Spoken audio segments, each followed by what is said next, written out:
I'm Hester Prynne, DJ and licensed therapist. This is Music is Therapy. Your session starts now. Can a song hold a feeling for you? I think it can. Let me explain. This morning I was DJing a conference in New York, and all these people were coming in for the breakfast part. So I was doing like a chill classic rock kind of vibe for the first hour, and I wanted to play Fleetwood Mac, and I decided to play Silver Spring. So the end of that song, if you know it, which you should know it, Stevie turns in one of the most emotionally evocative vocal performances in the history of rock and roll.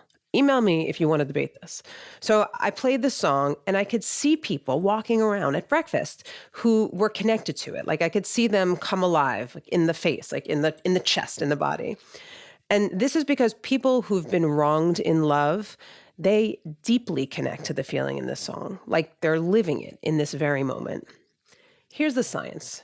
When something emotional happens, your brain does two things. One part, the thinking part, the prefrontal cortex, makes a story about it. Like you feel the pain, and then it's like, oh, we broke up, it wasn't right, I'll be okay. And that's how you move on. That's how you function in life.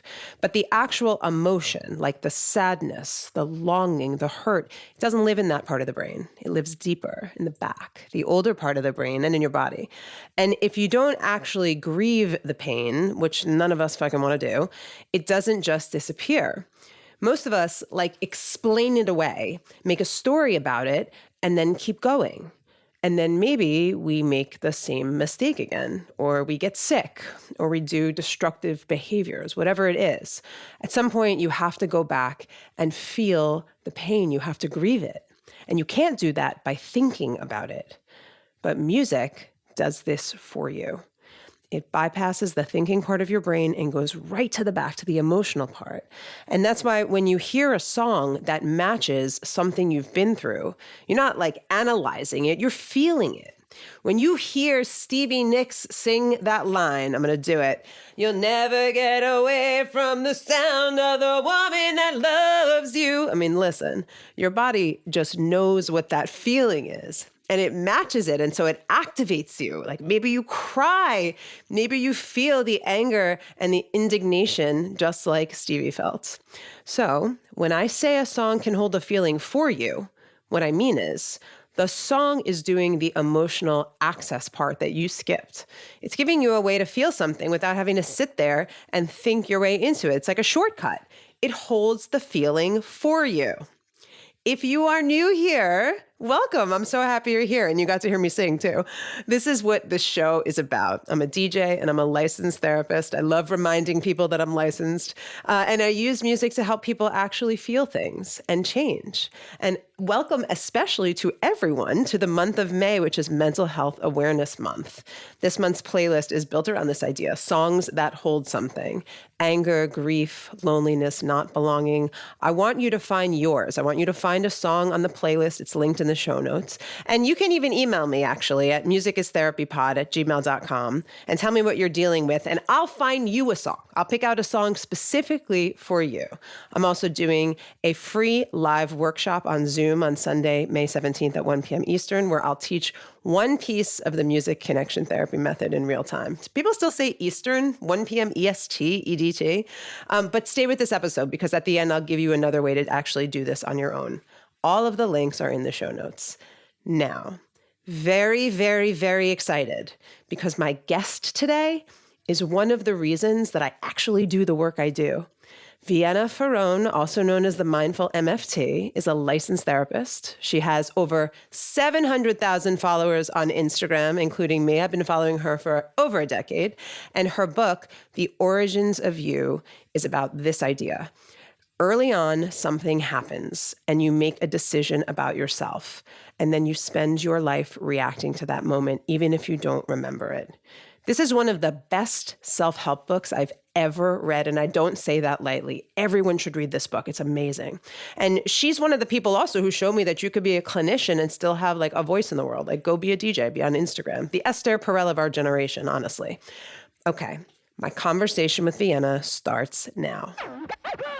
Your work, I suppose, about the origin wound, right? A lot of your work points to this idea that what happened tell me if I'm getting this right, what happened in your childhood is sort of that original wound, which I call on this show oftentimes like the hole, the emptiness from which all your sort of angst comes, and maybe sometimes what drives you, certainly what drives me. How did you come to this work that the origin wound was the thing? I know you have a great origin story, and I want to ask you about that first so that people can get to know kind of who you are. So how did you come to this idea that the origin wound was going to be the center of your work and where you begin in the healing process as a clinician? So I went to school for what at the time and still is marriage and family therapy. People also call it relational therapy too. You don't have to be married to be in relational therapy or relational counseling. And I entered into that field, which was systems theory, right? It was like, okay, we are looking at the systems in which all of us grew up. And I entered in and I was like, up and down, left and right. My parents' divorce didn't affect me. There ain't no system here to look at. And I clung to that story for a really long time. And I went all through grad school, said, nope, they're fine. Yes, they had a hard time, but now we're good. Yeah. Right? And actually, that was accurate in that they had become friends at that point. My parents went through a 9-year divorce process. It was the longest at the time in the state of New Jersey. And at that point, when I was 22, they had become friends and friendly. They would come to all of my lacrosse games together as a pair. They would always drive there. And so I think it was easier for me to hold on to the story that they were good and we were good and we did holidays together and all of that. Everything was fine because I did not know how to be in contact with my own pain. And what probably wasn't until my mid-late 20s where this work really started to just kind of smack me in the face a bit more. I was a therapist for a period of time and I think I was doing a good enough job in supporting people. Right. As a 20-something-year-old. Exactly. Do, right. And also like having done some of my work, but still not being able to quite go there yet. Sure. That was really present for me. And it wasn't until I was in a relationship with someone who I really could see a future with. And his ex came back into the picture a couple months into us dating. And he was like, oof, I gotta figure this out. And I stepped into this space with him where I said, yeah, absolutely. Like, take all the time you need. Spend time with her. See what the right decision for you is. And whenever I tell this story, there is a little part of me that cringes. Yeah, I can feel that. Yeah, right. Where you're like, oh, sweet girl, like, oof, goodness. And look, actually, that's decent advice that maybe his therapist could have given him of like, yeah, you really need to sit with this decision so that you are making a clear decision about who you want to be with and why, et cetera. But it probably did not need to come from the woman you were dating. Yeah, certainly not. At that time where I'm like, yeah, go spend time with this woman and see like, no. Yeah. And pretending like I was fine. So if we want to draw the line, going back to their divorce, I am an only child. That 9-year divorce process was one filled with high conflict, high chaos, manipulation, gaslighting, psychological abuse, paranoia. There was a lot that was going on there.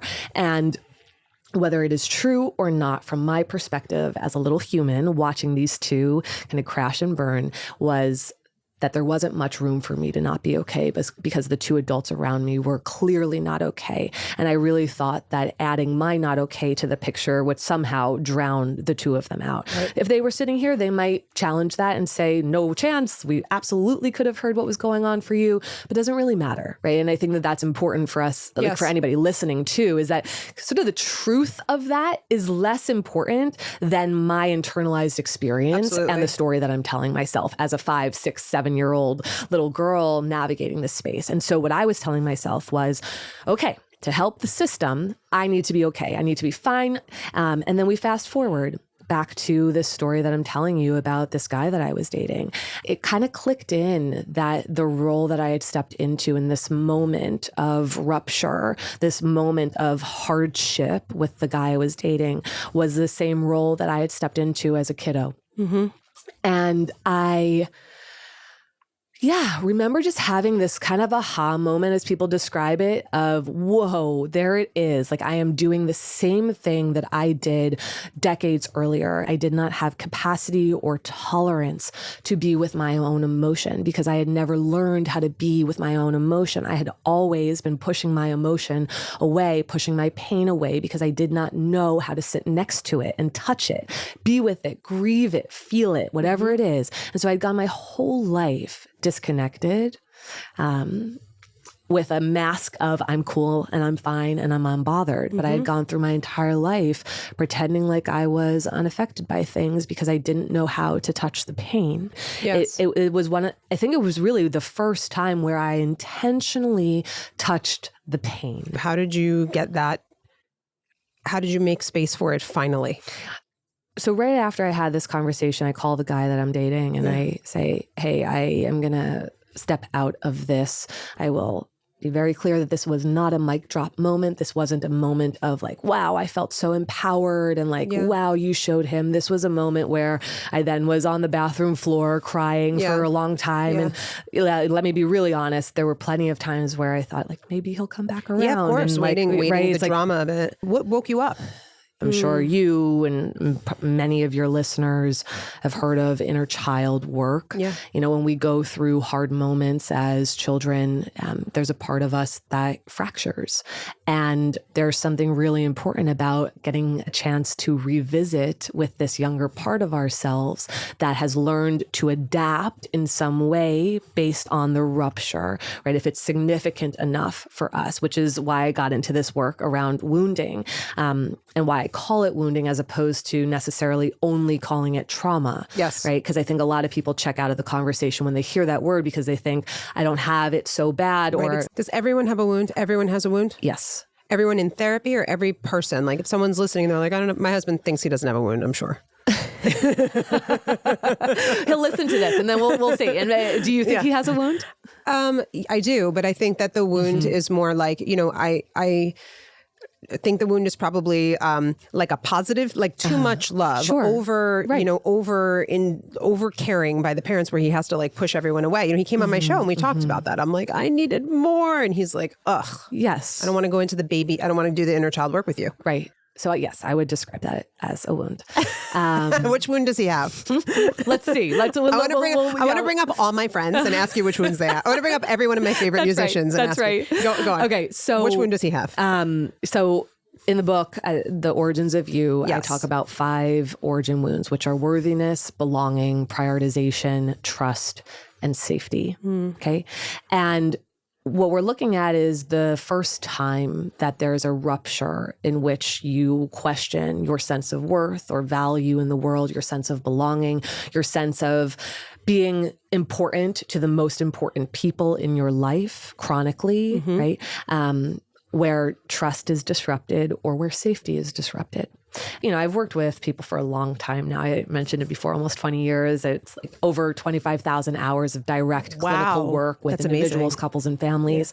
And so these words, to me, felt like they did encompass where these painful moments are. And it's not about fitting into a box. It's not like, oh, here's the thing that happened to you. Here's where it's going to spit you out. The way that you internalize the wound is personal. So for example, if a parent abandons the family, one child might internalize that as a worthiness wound, meaning you left because I wasn't important enough for you to stick around. And somebody else might internalize it as a trust wound because you left and now the most important people in my life, I can't trust them to stand by, right? So it's not what happened, it's how you make sense of it. So there's worthiness, there's a trust wound. Which was yours? Worthiness and safety. So safety is what? That this home is not going to vanish under my feet? That can be a part of it. When you feel like you and your world is not honored, respected, thought of, cared for, protected, right? I was in the mix of two adults who were chaotic with each other. And I felt like I was at times an afterthought. In fact, in the beginning of the book, I talk about this moment where I'm supposed to be at home with my parents. My parents get into a fight. My mom says, we're going to the beach with my grandmother. So we go. And I remember hearing these words behind closed doors, which was, if you leave, don't come back. And so at 5 years old, I remember, how deeply those words penetrated. Now, be clear, my dad's love for me is deep and very clear to me. And also in that moment, it did rupture something. And a few minutes later, we left. And so you can imagine as a little kid, what those choices felt like in my body, which was, okay, I just heard these words. They felt really strong and scary. They weren't directed at me, but they were directed at somebody I loved and somebody who I thought you loved. And now I heard what those words were, which was, if you leave, don't come back. And now we're leaving. So are we not coming back? Right. Right? It's like, so automatically this becomes really confusing and disorganized in my experience. We go to the beach. I'm sure we had a lovely time, sand castles, ice cream, all the things. And then on the way back, we don't go back to my dad's. We go to my grandmother's. And then next thing I know is we are running hand in hand to the neighbor's house. And then the next thing that I know is that my mom and I are hiding in a closet. And then the next thing I know is that there are police officers at the door. And the next thing I know, right, is that I can hear my dad's voice yelling, where are we? And da-da-da-da-da. And then there's this split that happens where I'm hand in hand with my mom in a closet, but then there's this other part that wants to peek out of the closet and say, hey, Dad, I'm right here. Everything's okay. Uh-oh, who do I choose? And how do I choose? And what do I do? And years later, I was in a judge's chambers. I don't know if they still do something like this, where as a, 9, 10-year-old, I'm sitting there and my conversation's recorded with him.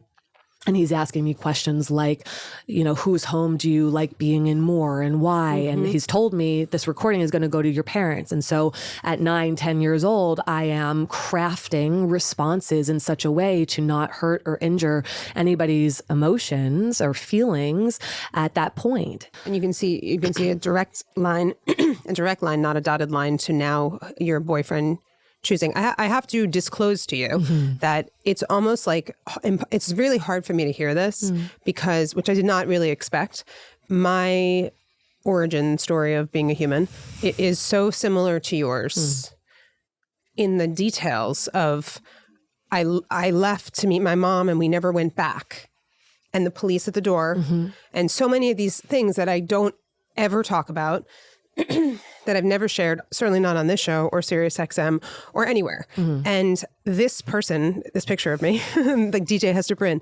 is my version of the cool girl. And I never really thought about it quite that way. I think, we're about the same age, and I think that was something in the culture at the time too. But when I'm hearing you speak about how that you sat with your inner child and that sort of came up, and that's why I asked you that question. I was like, what was it like when it came up at 27 or 28? Right. I remember being in high school and seeing Courtney Love on television. I can't believe I'm really getting upset talking about this, but I want to keep it together. I remember seeing Courtney on television, and that was the moment with Fiona Apple and Alanis Morissette and Tori Amos and all the women of the 90s that I love. And they were so angry. And that was they made it cute, Riot Girly and all the things. That's what they used to call, her, but Kathleen and Gwen and all this. Watching them be angry on my behalf is how it was my moment like that. And then I remember they re-released The Exorcist when I was 23, and I had never seen it. And it's about a little girl who gets really fucking mad. So mad that it's gruesome. I mean, you've seen The Exorcist, yeah? She's in the bed and she's yelling and screaming. And I watched it. I became obsessed with this movie when it came out, and I watched it over and over and over and over again. And I think that I had pushed so much of this feelings down to become cool and successful and in the music business. And then these types of images of girls getting angry just always were so healing for me. And it's I didn't have to get angry because I could just watch this movie or listen to these records over and over and over again. And so I really see myself in your story, and I know that people listening will see this too. Mm-hmm. So here's the question, okay? So when you have these moments where it comes up, when you do begin to integrate, if that's a word you use, when you begin to integrate, or you at least recognize your origin wound and maybe see in places in your life where that's playing out again, how do you move from like understanding yourself, which is maybe what I would think of as like psychodynamic therapy, like let's talk it out analysis, like understanding yourself, to actually changing. Yeah. I think sometimes we think if we have the aha moment or the light bulb moment that goes off and you're like, I know why I do what I do, you know, like that is enough, and it's not. We have to work with our nervous systems in order to move the knowing into the showing, as we would say.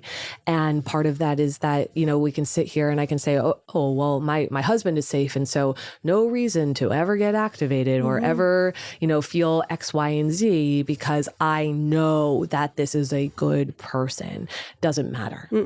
Not until I have enough experiences and data points with someone can that start to shift. Is there enough data points? I mean, I've been married to this man for 13 years. And I still feel like every time, even on the show, I listen to it. And it's like when he says, like, when I get any type of a pushback or like I don't want to do this with you or whatever, I'm like, you don't love me, fuck you, I hate you. You know what I mean? Like I go, it's so automatic. I'm still doing it in my own life. And I'm a therapist and been through all the things. Well, I mean, we're all works in progress. And, you know, I think that there's no point of arrival, like there's no destination of, okay, it's done. Right? I think it's always working, and that is healing, right? It's not that the outcome is like, I chose this right in the moment. Sometimes it's exiting sooner. Sometimes it's not being engulfed by something that would have been engulfing before, right? And so when the bar is too high, I think sometimes we miss those moments of healing along the way. And so I know it's a strange thing to say, lower the bar for yourself a bit, right? To see where you are choosing differently in these micro moments, where you're exiting sooner, where you feel less affected by something that would have affected you more before, et cetera, and really acknowledge those moments too. I can give an example that hopefully demonstrates it, which is that when Connor and I were first dating, the first conflict that we got into, I don't know what we were fighting about, but I remember that I could not stop proving my point and needing to be right, doubling down, tripling down, quadrupling down. And I remember sort of having this out of body experience moment where I'm looking in at myself, still going, while Connor has said, I got you. You know, I hear you. Yes, understood. Yeah, selling past the close. Right. And finally it stops and I enter into a bit of a shame spiral. I'm like, he just saw this part that is so uncool, right? Like, this is not the look. And then I moved into a place of curiosity.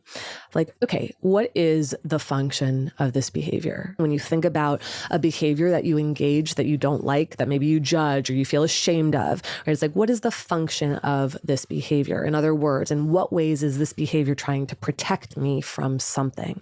And so I don't have to go very far to find that answer, which is that my dad was somebody who was manipulative,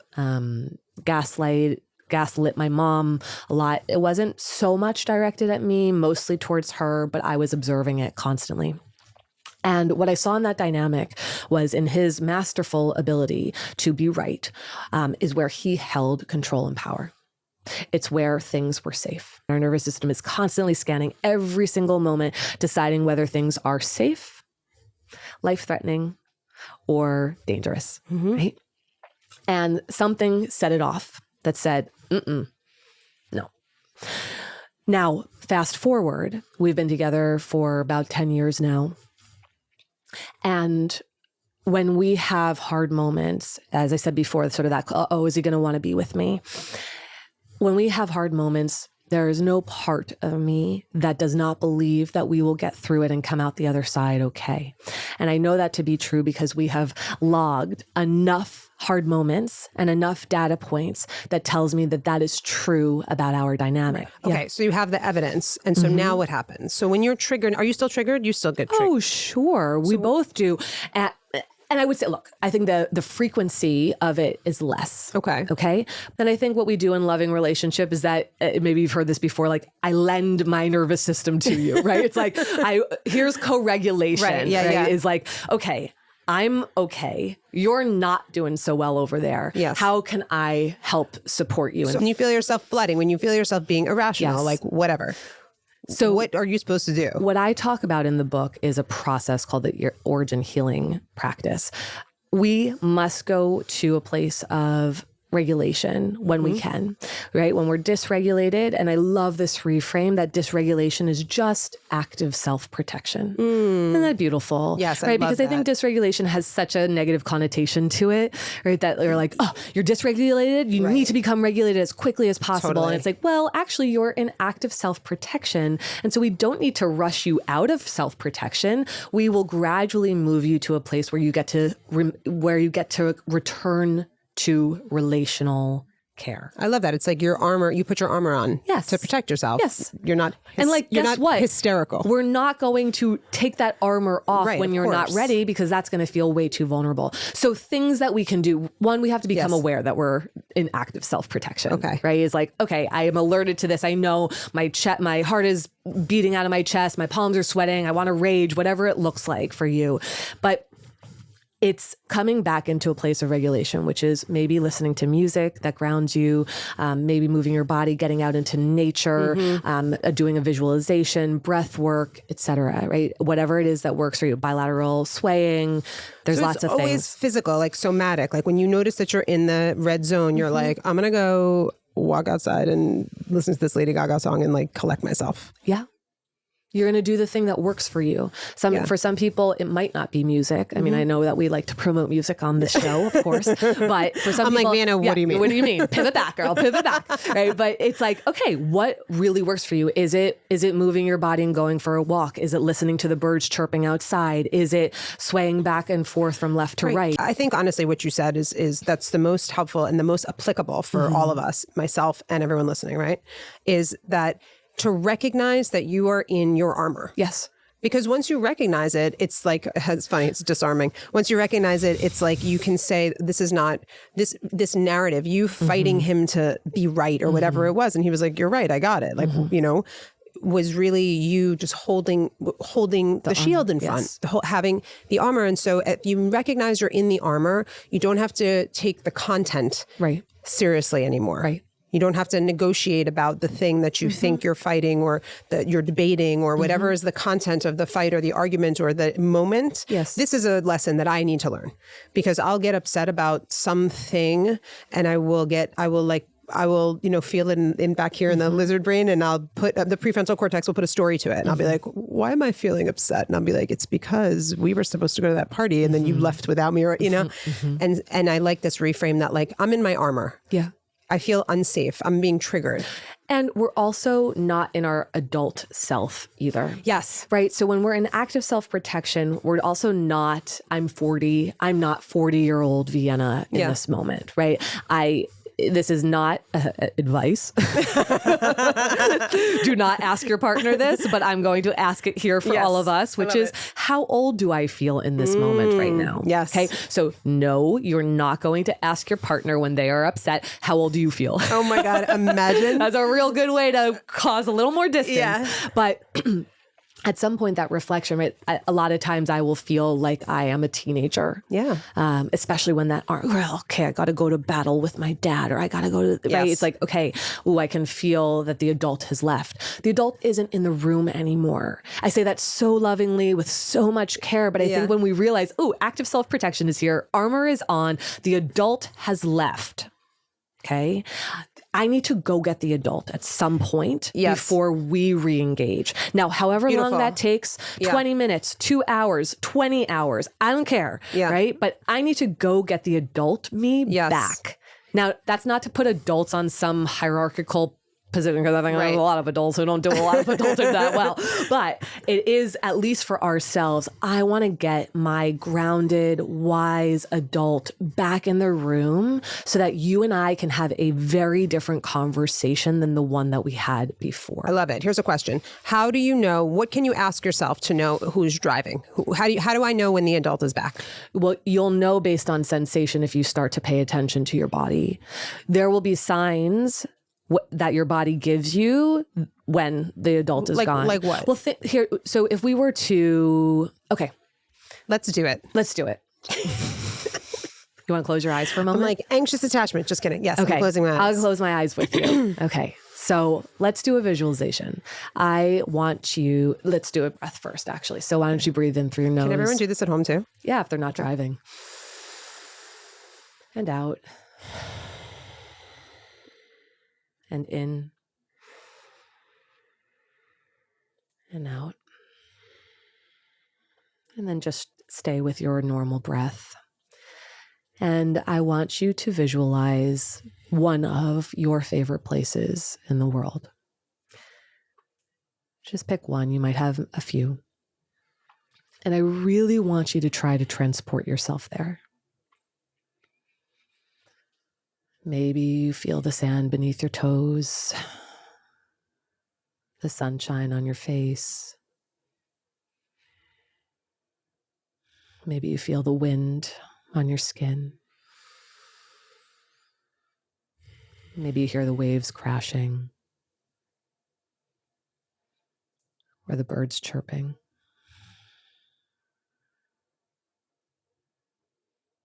And just let the goodness of whatever it is that you see and feel just wrap you as if it was hugging you.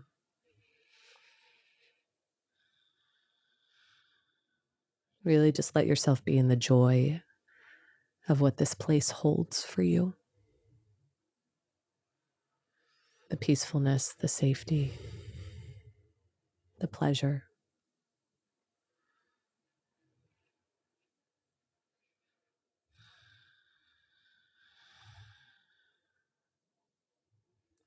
And you might sway from left to right just a little bit. From left to right and right to left. And maybe you let a little smile come on your face if it's natural.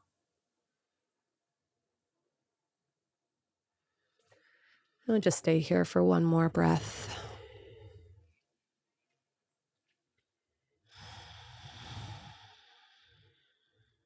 And then when you're ready, you can return here with the mic in front of you.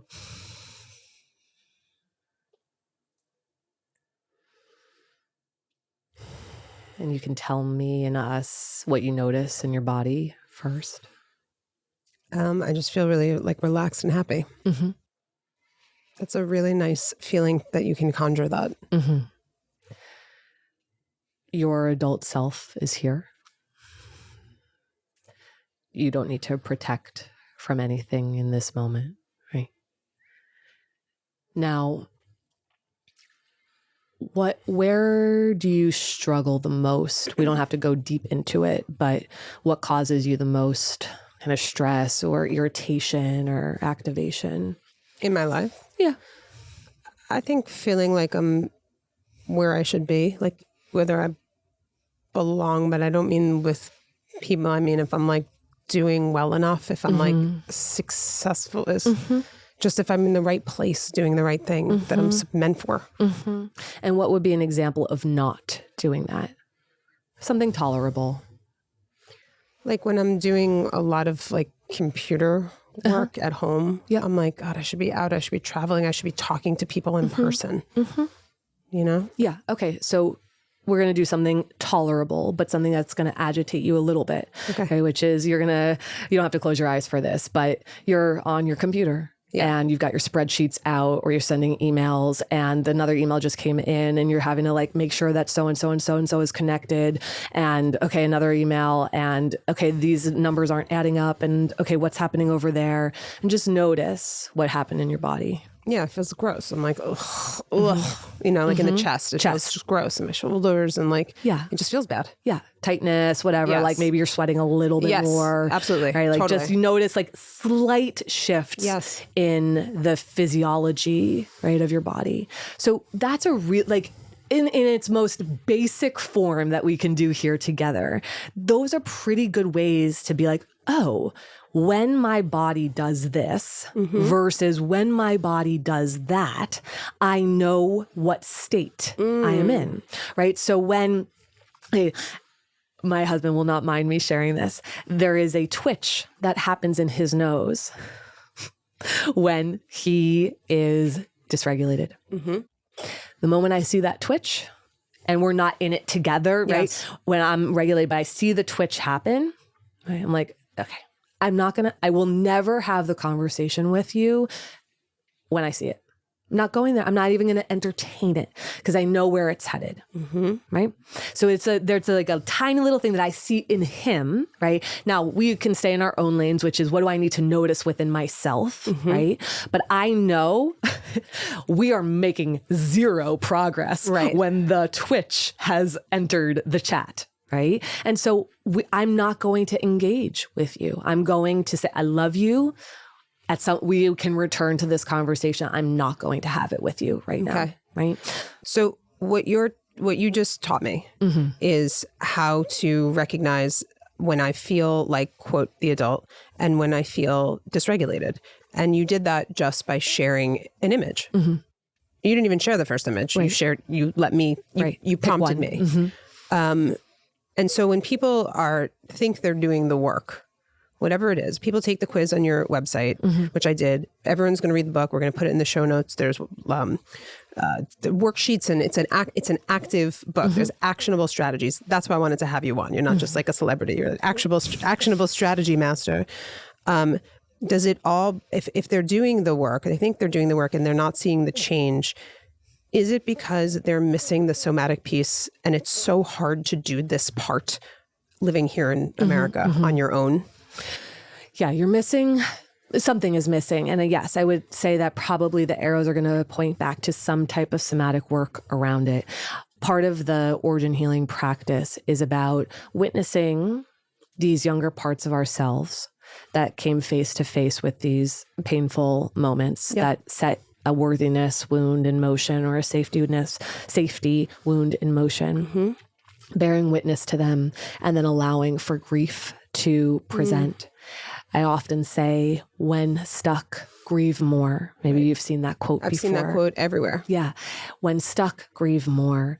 And this is not performative grief. It doesn't look a certain way. I think about one of the images that I have of myself is as a little girl sitting perched atop the steps in my mom's townhome. And there was a little opening down to her little kitchenette area, so I could hear through these little bars. And I remember being seated up there by myself. She and my dad would be on the phone. But I remember sitting up there and bringing that visual to the forefront for me and sort of meeting her there as the adult me, like kind of getting a little bit closer to this 9-year-old sitting on those steps, listening in and just bearing witness to her. What was it like for 9-year-old me to consume this material all the time? And adult me just felt a lot of care and compassion for her. Grief is the authentic expression of emotion that comes forward when you bear witness. And so, yeah, for me, tears would stream down my face because I'd see this sweet little girl sitting there, listening, trying to absorb, trying to understand, trying to do way more than she needed to at that age. And yet that was still what she did. Yeah. And so essentially pulling up a seat next to her and just being there with her and letting that emotion come forward. Yeah. Right. And so when you talk about the knowing and, okay, I'm aware of this, but I am still choosing different things, we do need to feel more. If you haven't let up. Yes. When I was in therapy in a major way for the first time, and I really didn't cry ever. And my therapist would say, Julie, you have to cry. Just like that. Julie, you have to cry. And I'd be like, Why do I have to cry? Like, I gotta go be successful. Are you kidding me? Like, I don't have to cry. I have to go DJ all these parties. Right. I don't have time I don't to have cry. time for that. Yeah. And also, what's the point? And what does it get you? And she was like, you have to cry. And I tried, and she told me about these women in like Cambodia or something who wail and who grieve this culture. And I was like, oh, she said, look that up. And I watched a video. I was like, this is not doing it. And she's like, what's the saddest thing you can think of? And when she said that, I was like, oh, well, it's Both Sides Now by Joni Mitchell, you know, that song. And she said, you have to go home and listen to Joni Mitchell. And I said, I can't listen to Joni Mitchell because her voice is too evocative and it's too painful and I can't hear it. And she's like, that's your assignment. And I remember this so well. I went to my apartment on 41st Street and I listened to Joni Mitchell Blue. Is that the name of the album with California on it? You would know better. Oh my God. Yeah. And I listened to it, and her, you know, there's some voices that are painful to hear. I think people feel that way about Adele. You know, I love Adele, and she doesn't hit me like that. But there are some voices that are, you know, Amy Winehouse had a voice like this. And Joni Mitchell has this voice, and I listened to it, and it made me cry. And I cried a lot. And now when I need to cry, which I have to do after this fucking interview, because I feel like being in this space with you is like so intense. There's so much, you come in with so much, like you're so open, you know, and if you're like an empathic person, which I've been trained to be, like it's a lot, it's beautiful. And so when I need to cry, I get in my car and I listen to Joni Mitchell, and I can cry, but I can do it almost like in a container. That's how I sit with that. And I said, I had Emily Fletcher on my show, and she asked me about, I was doing a party for my podcast and I was nervous about it and I felt unworthy. And she did some work with me and she said, how old are you? And I recognized how old I was. And there was a Tori Amos record that came out at that time. And I will put on the Tori record and I'll drive around Long Island where I grew up and I'll cry to that record. And it feels helpful because it makes me feel like I'm actually doing the work. That's my question about what's the work. Okay, well, here's the work. I generally can't like visit other parts. I don't really know how to visit other parts of me and go into it. I just get distracted, or I feel uncomfortable, or I'm hungry, or you know, I'm bored or tired, I'll fall asleep. But if I have very specific records that will hold that. Beautiful. Yeah, and I do think that the songs can hold the feeling for you. You know, I want to ask you about music, and I don't know if you like Post Malone. You like Post Malone? I love Post Malone, and Post Malone has a song called I Fall Apart, which is a breakup song, and it's the most, I've been just saying it, I feel it. It's such a beautiful, beautiful song, and it's so clearly about something very real. Yeah. And I think when I need to visit the pain of like rupture, Sure.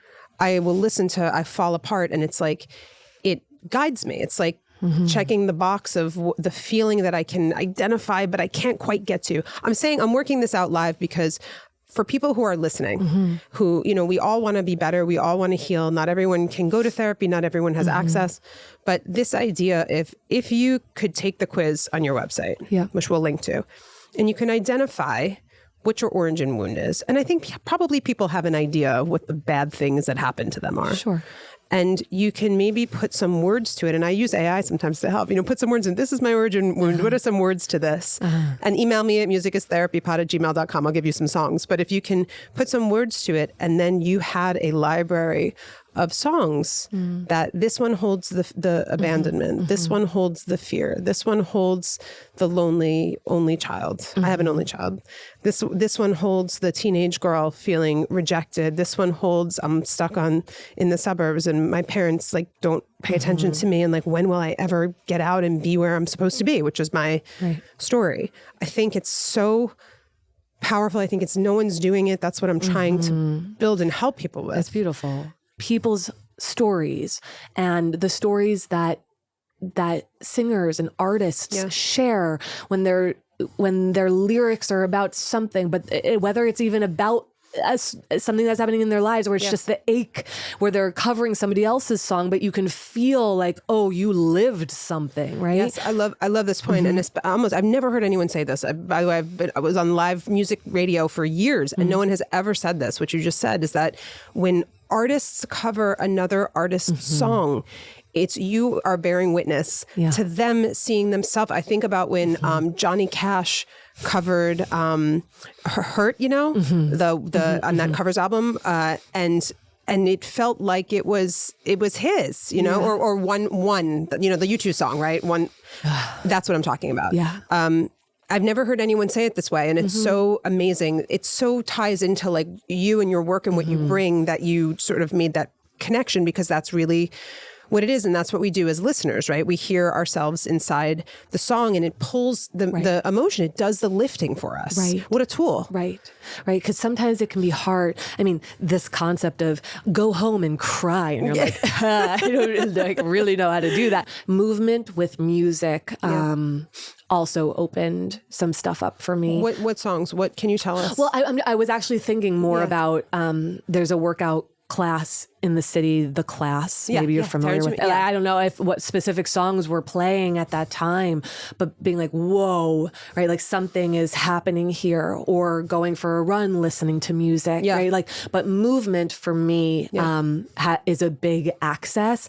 I even think about like when it's no longer open, but there was a place called Shadow Box here in the city. It was a boxing gym with classes, and it could just be like rage music. You know, but like, of course, you're still processing, like hitting the shit out of the bag, you know, and you're going through these, like jab, jab, uppercut, this, that, you know, boom, boom, boom, boom, boom. And you're just processing something.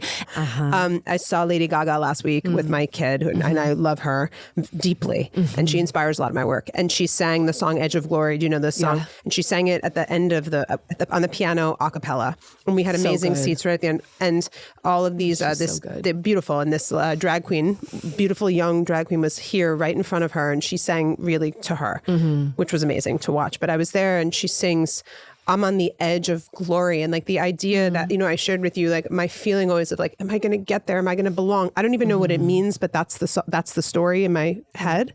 And to hear her sing this, I'm on the edge of glory. It's like that was it. It felt like she was verbalizing my concern and attuned to me and holding me all at the same time. And she's singing to this woman, and she's crying. And it was the most just holy experience. I'm so grateful that I got to be there. Yeah.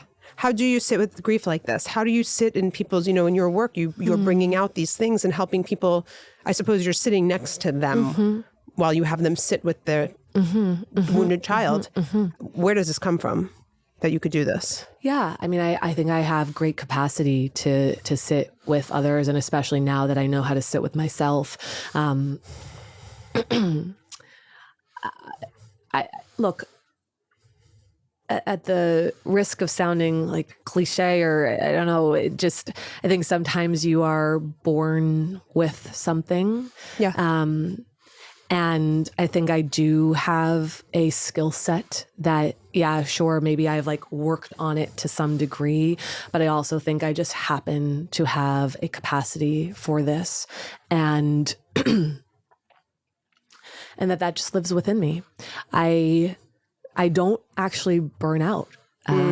And look, part of this might be, I mean, I love the people I work with, and I have such incredible clients, and that's always been true. And it has always felt like an honor to sit with people and to hold their stories. Yes. The story doesn't live inside of me. It lives like around me a bit. What do you mean? What do you mean? I've never shared this story before. Okay. Oh, what better time than now? I mean, come on. So the only drug I have ever done, which might be surprising for some, who knows, is magic mushrooms. Okay. Psilocybin. And I did no drugs as a teenager, as a 20-year-old. I was a D1 athlete. I was big into sports before. And I think I also had like the fear of God from my parents about it too. But I had never entered into that space. And in my early 30s, I did psilocybin for the first time.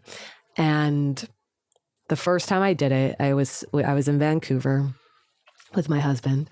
And it'd only taken a small dose. And whatever, an hour in, it started to hit like ever so slightly. And my first entry point into this was I look over at him. And prior to this, I was like, it's not working. Nothing's happening. He's like, just wait, just wait, just wait. And I look over to him and I'm like, babe, I have antlers. And he's like, what kind of antlers? Like he just trying to, and he's not on anything at all. He's just there to like hold me in my first foray into this. And he's like, okay, like tell what kind of antlers? And I'm like, no, these are like significant antlers.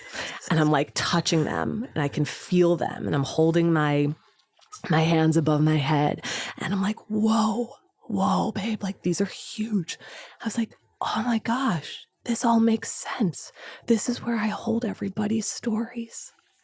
And it was this really profound moment for me because I always wondered kind of how you're asking, like, where does it all go? And why doesn't your head explode? And why, like, how are you not burnt out? And how are you not so heavy with all of the, horrible, horrific stories that you hear from people? Because of course, like I hear terrible things and that goes inside of me, or does it? Right. And so I think I realized, in this moment of it is connected to me, but it is not inside of me. And so these like huge antlers that just go and go and go and sprout out in all of these different ways is everybody's story and every detail that they've ever shared. One of the pieces of feedback I get from people is how I don't forget the details.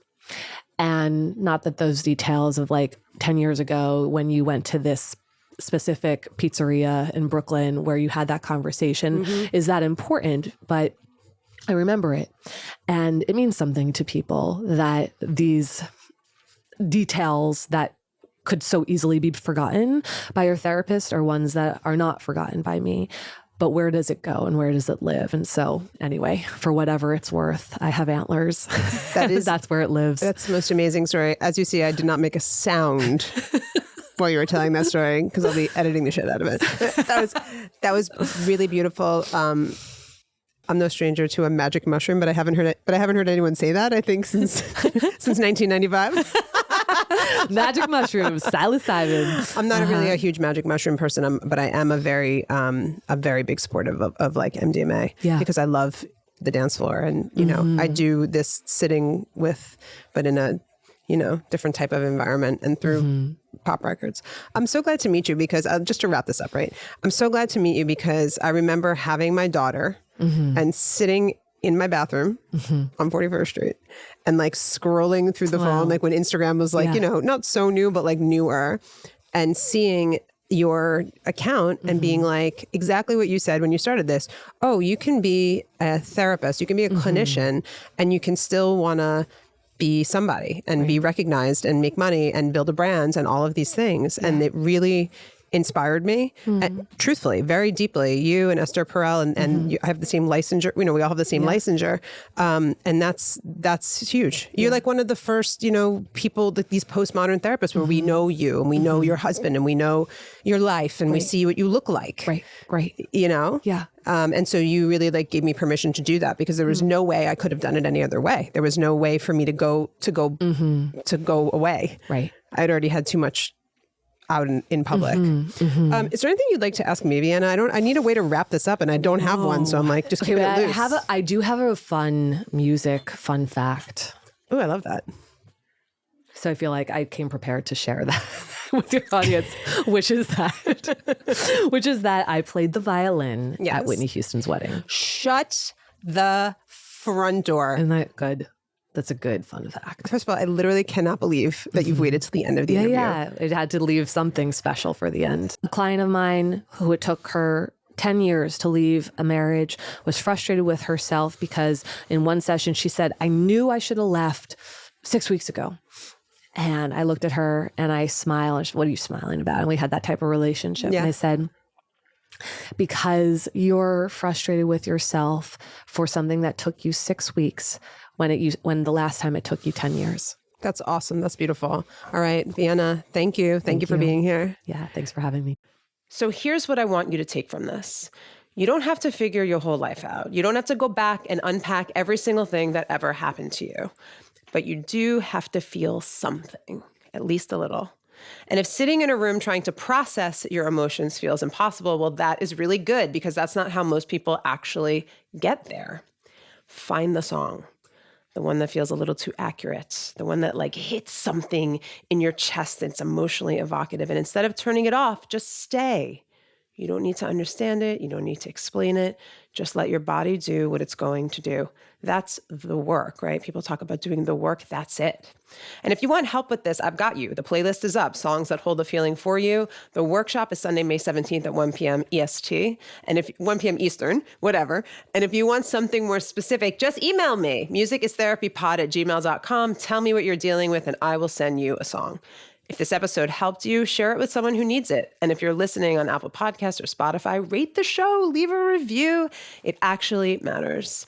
This has been Music is Therapy. I am DJ Hester Prynne. Thank you for listening. Thank you for listening, and I will see you next week. DJ Hester Prynne's Music is Therapy is a production of iHeart Podcasts. I'm your host, DJ Hester Prynne. Our executive producers are Marissa Bramwell and Jonathan Strickland. Our associate producer is Jonathan Klopp. Our marketing lead is Allison Cantor-Grabler. That's it.